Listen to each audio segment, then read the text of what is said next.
Bab 3. Anatomi Copywriting. Semakin mengenal polanya, semakin mudah mendapatkan hasilnya. Jika Anda ingin melupakan cerita-cerita saya di bab sebelumnya, silakan lupakan saja. Itu semua tidak penting. Sampai Anda benar-benar mempraktikannya dan merasakan sendiri. Kali ini saya ingin membahas sebuah pola. Ya, pola. Ternyata memang ada polanya. Saya menemukan setelah saya berhasil mempraktikannya berkali-kali. Ada pola khusus yang saya temukan. Saya menamakannya dengan sebutan anatomi. Di setiap anatomi tersebut, Anda harus memahaminya dengan baik. Ada yang rumit, ada yang sederhana, tergantung media promosinya. Tapi tenang, Anda tidak perlu khawatir. Tugas saya adalah membantu Anda agar Anda bisa dengan mudah memahaminya. Sebagaimana maksud dari judul buku ini, isi copywriting. Namun sebelum terlalu jauh membahas tentang anatomi tersebut, saya ingin bertanya dulu kepada Anda, apakah Anda sudah benar-benar mengerti apa yang dimaksud dengan copywriting? Analogi sederhana. Saya ingin mengawali bab ini dengan sebuah cerita. Sejak awal tahun 2015, saya benar-benar mengubah penampilan saya. Saya kesal karena banyak orang mengira usia saya di atas 30 tahun. Duh, itu namanya pelecehan seksual. Usia saya saat ini kan masih 20-an. Kok bisa-bisanya mereka mengira saya berusia 30 tahun? Mungkin karena penampilan saya memang kuno kali. Akhirnya saya memutuskan untuk merombak penampilan saya. Kemeja saya ganti jadi kaos celana bahan, saya ganti jadi jeans. Sepatu pantofel saya ganti jadi sepatu kets. Satu lagi yang tak kalah penting, kacamata. Yes, sekarang saya memakai kacamata. Konon katanya kacamata itu bisa meningkatkan kegantengan hingga 200%. Bercanda. Tapi nyatanya loh. Baiklah, lupakan cerita singkat saya di atas. Walaupun saya yakin Anda tidak bisa melupakannya. Poinnya adalah saya akan menggunakan kacamata sebagai analogi sederhana. Begini, saat seminar jago jualan, biasanya saya bertanya kepada para peserta, kira-kira menurut kalian berapa harga kacamata yang saya pakai saat ini? Spontan mereka menjawab 200, 300 ribu, 500 ribu, dan lain-lainnya. Ternyata jawabannya memang bermacam-macam. Setelah itu, saya menambahkan informasi tambahan kepada mereka. Kacamata saya ini asli, bukan palsu yang biasa dijual di pinggiran jalan. Tebak berapa harganya? Lalu mereka menjawab 700 ribu, 1 juta, 1 juta setengah, dan lain-lain. Lalu saya menambahkan informasi tambahan lagi. Kacamata saya ini asli buatan Itali, bukan merek Indonesia. Berapa harganya? Mereka berpikir sejenak dan kemudian menebak 2 juta, 2,5 juta, 3 juta, dan lain-lain. Terakhir saya kembali menambahkan informasi tambahan.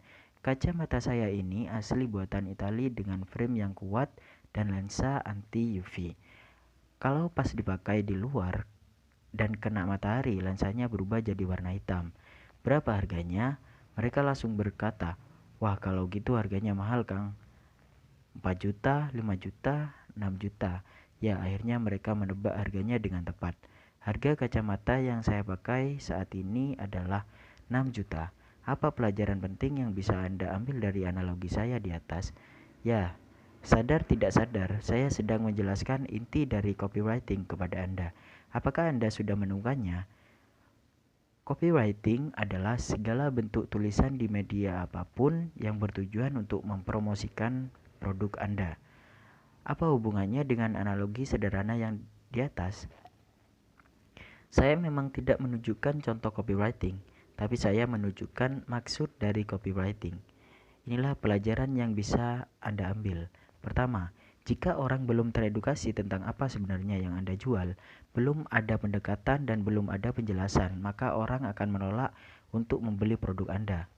Kedua, jika orang belum tahu fitur dan detail benefitnya, apa manfaatnya buat mereka, dan bagaimana fungsinya, maka orang cenderung akan menebak-nebak harganya. Ketiga, semakin detail informasinya, semakin besar value yang ditangkap oleh pembaca. Ketika value membesar, harganya akan naik, keberatannya turun, dan akhirnya terjadilah penjualan atau closing. Tidak ada harga yang mahal yang ada hanya market yang belum teredukasi dengan benefit yang diberikan. Apakah Anda dapat menangkap maksud saya di atas? Apakah Anda bingung? Tenang, jangan khawatir. Anda pasti memahaminya, oke? Bukan seni menipu orang. Ada satu hal yang saya khawatirkan ketika Anda menguasai ilmu copywriting ini. Apa itu? Ya, ilmu ini digunakan untuk menipu orang. Tidak. Jangan sampai. Karena saya yakin Anda bukan tipe orang yang demikian, iya kan? Kalau niatnya lurus, rezekinya mulus. Ada cerita menarik yang terjadi pada kami ketika kami menjual buku keempat berjudul Dijamin Penghasilan 10 Juta per Bulan. Saat kami baru saja menyebarkan broadcast via BlackBerry, tiba-tiba ada salah seorang buyer pembeli yang transfer dan memberikan alamatnya. 2 hari kemudian orang tersebut kembali menghubungi admin dan menanyakan bukunya. Halo mbak, bukunya kok belum nyampe ya? Admin saya menjawab, loh itu kan pre-order bu. Orang tersebut spontan merespon, wah kamu nipu saya ya? Saya sambil mengelus dada. Admin saya membalas, mohon maaf ibu, sebelumnya ibu pesan buku yang mana? Soalnya buku kami lumayan banyak. Orang tersebut kembali menjawab, tuh kan, kamu benar-benar nipu saya ya. Awas ya, saya laporkan. Entah kenapa hal-hal seperti ini sering kami alami. Mungkin mereka terhipnotis oleh copywriting yang saya sebarkan. Tiba-tiba transfer tanpa mikir panjang, tanpa tahu apa yang dia beli. Nah loh, ilmu kayak gini kan bahaya, ya kan? Pokoknya bagaimana caranya saat Anda menggunakan ilmu copywriting ini, Anda harus berlaku jujur dan tidak menipu orang. Oke, janji ya sama saya. Sip. Anatomi copywriting. Inilah inti dari pembahasan bab ini. Selama satu bab ke depan, Anda akan belajar tentang anatomi copywriting yang harusnya Anda cantumkan di setiap naskah iklan atau promosi Anda. Berikut adalah anatominya. Headline. Headline adalah bagian terpenting dari iklan atau promosi Anda. Kita akan membahas tentang cara menulis headline yang bagus nanti. Sebentar lagi.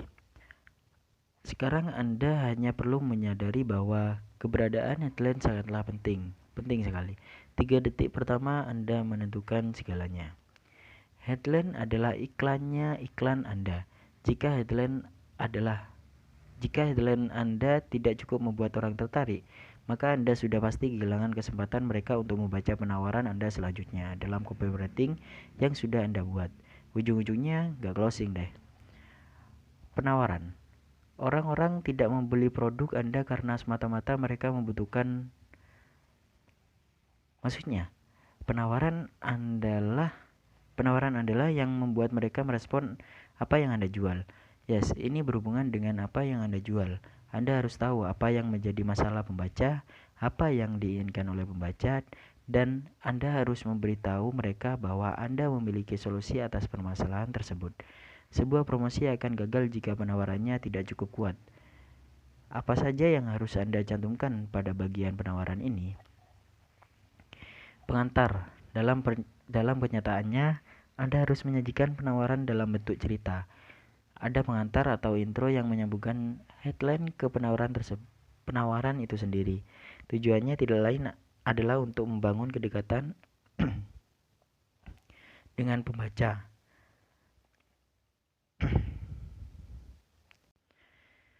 Anda bisa melakukannya dengan menyapa mereka, tanya kabar, say hi, memperkenalkan diri, latar belakang diri Anda, dan lain-lain. 2. Deskripsi produk. Di sini Anda harus menjelaskan apa persisnya yang Anda jual. Tunjukkan kepada pembaca bagaimana Anda dapat membantu mereka memecahkan permasalahannya. Beritahu mereka nama produk yang Anda jual, jelaskan sedetail mungkin. Detail manfaat. Anda harus benar-benar memastikan bahwa mereka paham dengan apa yang Anda tawarkan. Beritahu mereka detail manfaat dari produk yang Anda jual. Jelaskan benefitnya, bukan hanya fiturnya. Ingat, orang beli tidurnya bukan spring bed. Orang beli sesuatu yang dapat menghilangkan ketombe, bukan sampo. Fokuslah menjelaskan benefit, bukan fitur. Alasan. John Chaples pernah berkata, Alasan yang paling sering membuat iklan gagal adalah pengiklan lupa menjelaskan mengapa orang-orang harus membeli produk atau jasa Anda. Ingat, perbedaan jualan dan bualan. Salah satu terletak pada kemampuan Anda menjelaskan poin why ketimbang what. Inilah yang harus Anda yakinkan kepada para pembaca iklan. 1. Kenapa produk Anda lebih baik daripada produk kompetitor yang sejenisnya? Kedua, kenapa mereka harus percaya kepada Anda? Kenapa mereka harus membeli produk Anda? Kenapa mereka harus beli sekarang, tidak besok atau kapan-kapan? Kenapa Anda memberikan penawaran demikian? Apa alasannya? Kenapa mereka harus mengikuti saran Anda? Kenapa? Jika Anda ingin membuat pembaca Anda yakin dengan penawaran Anda, maka Anda harus membuat alasan yang kuat kenapa mereka harus membeli produk Anda. Dalam penulisannya di copywriting, Anda bisa menggunakan frasa-frasa seperti berikut. 7 alasan kenapa Anda harus beli. Mengapa produk ini wajib Anda miliki? Kenapa ini penting untuk Anda coba? Ini alasan kenapa Anda harus bergabung menjadi. Selain alasan ini, alasan apa lagi yang membuat Anda tidak membeli produk ini? Bonus. Seberapa sering Anda membeli produk tertentu bukan karena Anda menginginkan produk utamanya, melainkan karena Anda ingin mendapatkan bonus yang diberikannya. Sering bukan? Adanya bonus akan semakin menguatkan pembaca untuk membeli produk Anda. Ya, bagaimanapun juga orang suka dengan yang namanya bonus. Bonus adalah sesuatu yang Anda berikan di luar produk utama yang Anda tawarkan. Jika Anda hanya menjual produk utamanya saja tanpa memberikan bonus tertentu, maka Anda tidak cukup kuat untuk membuat mereka bergerak membeli produk Anda. Dalam memberikan bonus, ada 3 hal yang mesti Anda perhatikan diantaranya. 1. Ada nilainya. Jika Anda ingin memberikan bonus e-book, maka berikan penjelasan dari nilai e-book tersebut. Misalnya e-book gratis, bagaimana mendongkrak produktivitas dalam 7 hari senilai Rp297.000. Intinya gunakan kata-kata senilai rupiah dalam bonus yang Anda berikan. Relevan. Ada hubungannya dengan produk utama yang Anda jual. Jika produk Anda jilbab, maka beri mereka bonus bros atau sejenisnya. Jika produk Anda handphone, maka beri mereka bonus power bank atau sejenisnya, dan seterusnya. Apakah itu artinya Anda tidak boleh memberikan bonus yang tidak relevan?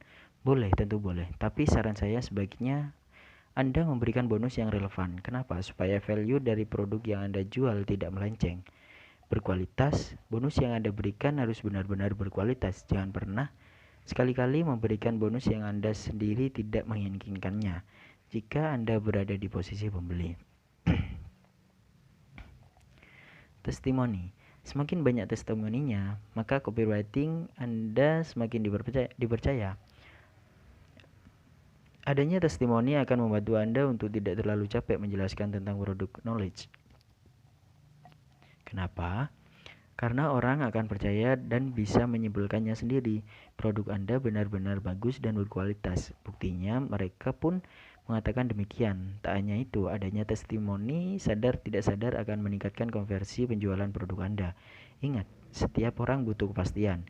Jika ada pelanggan lama yang memberikan kesaksian atau testimoni tertentu, maka itu akan meyakinkan mereka bahwa produk Anda benar-benar bagus. Sebenarnya bukan hanya testimoni, melainkan apapun yang berhubungan dengan sesuatu yang dapat meningkatkan kredibilitas Anda. Misalnya, endorsement, sertifikat, ISO, BPOM, pengakuan, dan lain-lainnya. Semakin banyak testimoninya, semakin orang yakin dengan produk yang Anda jual.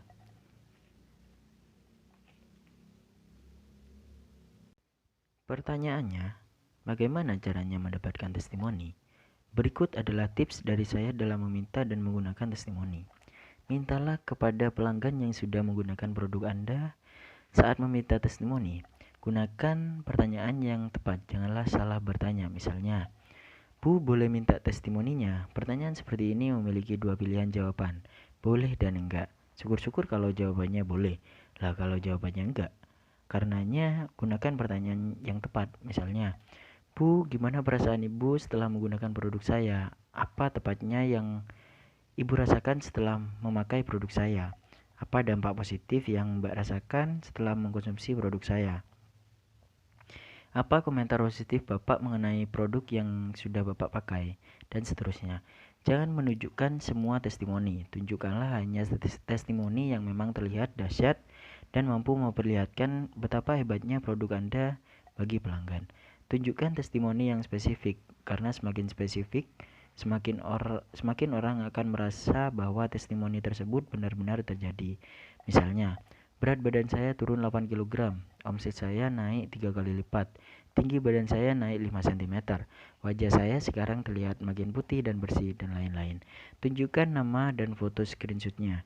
Orang akan lebih percaya jika mereka diperlihatkan nama dan fotonya, atau screenshot aslinya, tidak hanya sekedar kata-kata saja. Coba Anda lihat gambar testimoni di bawah ini.